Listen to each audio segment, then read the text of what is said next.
দুনিয়ার ভিত্তে একমাত্র আমার জামাই হয়তো আমার অবলম্বন আছে, এখন আর কেউ নাই। ওই আমার ভূত, আমার ভূত, তোমরা মাইরা রে হালাও রে বাবা, আমার ভূত তো আমার গেল গো বাবা গো, আমার মাইরা লো তোমরা, আমার মাইরা লো বাবা, বাবা বাবা গো, আমার বুঝে কেমন দুনিয়াতে গেল গো বাবা,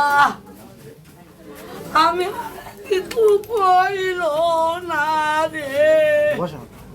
মানুষের চিল্লা চিল্লি হইনা পরে শুনতাছি যে আমার ভাইয়ের বুড়ি ভাই কইরেছে হাসপাতালে, পরে আমি গেছি যে আমার ভাই অ্যাম্বুলেন্সে শুয়ে।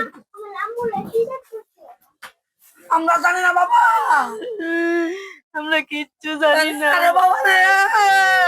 আমার ভাইয়ের লগে কেউ লগে ঋণ পিন নাই, আমার ভাইয়ের চুটা না বদমাইশ না, আপনারা মানুষের কাছে শিখাইতেন কর্ম করে খায় রে বাবা রে, আপনারা শিখাইতেন আমার ভাইয়ের যে কত ভালো মানুষ আছিল, মানুষের ভালো পেলে কোনোদিন খারাপ করে নাই,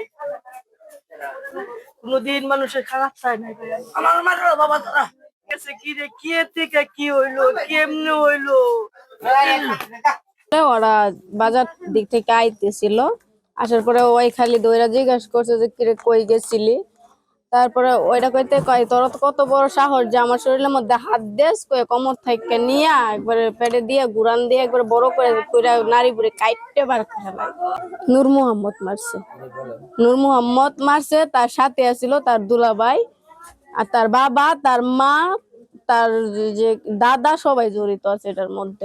আমি চাই যে এটার একটা সুস্থ একটা বিচার হোক।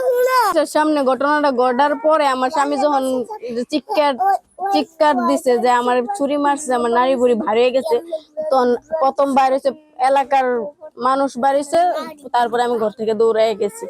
যাইয়া হেরা এলাকার মানুষ টানুষ নিয়ে আমরা সবাই হাসপাতালে নিয়ে যাওয়ার পরে হাসপাতালে রাখে নাই, ব্যান্ডেজ কইরা তারপরে ময়মনসিং পাঠাইছে। জি জি, ময়মনসিং পাঠাইছে।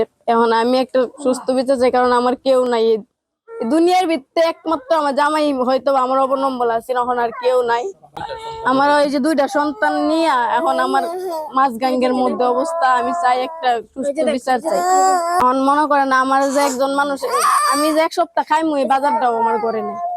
আমরা দিন আনতাম দিন খাইতাম, আমার বাপ নাই, যে বাপের বাড়ি যায় থাকবো, আমার বাপ নাই, ছোট ভাই আর এই যে ছোট বোন, আরেকটা বোন বিয়ে দিচ্ছে। আমরা বাপের বাড়ি তো চলে না, গরিব আমরা, বাপের বাড়িও গরিব, শ্বশুর বাড়িও দিন আনি দিন খাই।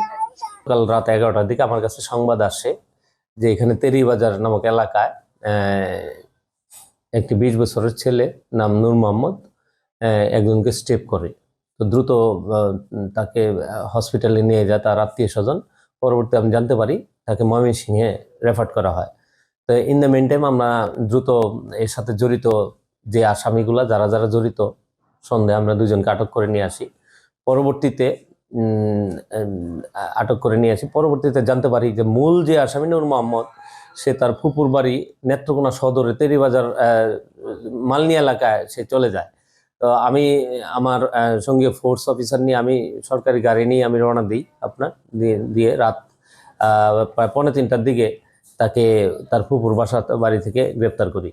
গ্রেপ্তার করে থানা নিয়ে আসি, গ্রেপ্তার করে থানা এলাকায় নিয়ে আসার পর সে যে হত্যাকাণ্ডে ব্যবহৃত যে ছুরিটা, যে তার বানানো ছুরি সবসময় সেটা পকেটে রাখতো। হ্যাঁ, যে এই ছুরিটা দিয়ে যে তাকে স্টেপ করে, যে এই ছুরিটা তার দেখানো মতে এইখানে জনৈক ফজলু মিয়ার আর জমিতে ঢেল দিয়ে ফেলে রাখছিল। তখন ওর দেখানো মতো রাতের বেলা ভোর রাতে সেটা উদ্ধার করে ওই ছুরি এবং তাকে সহ আমরা থানা নিয়ে আসি।